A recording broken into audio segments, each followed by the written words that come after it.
So what we're going to do today is see what the temperature response is of the furnace to a step input of 900 degrees Celsius on the temperature controllers.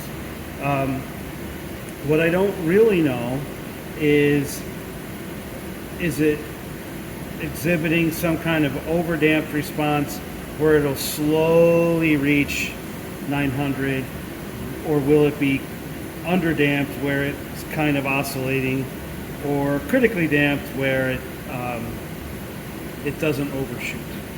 Okay. We're just going to measure the temperature every 30 seconds. We're starting at 19.4. Yep, a data logger would be better. All right. The way we're going, this is the, I don't think this is on the video anywhere.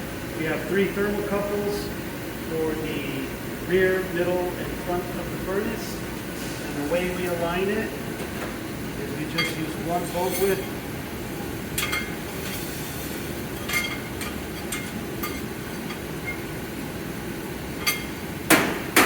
Okay.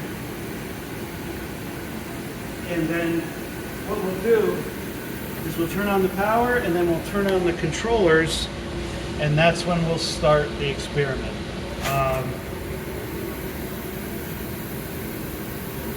So that's all we need to do.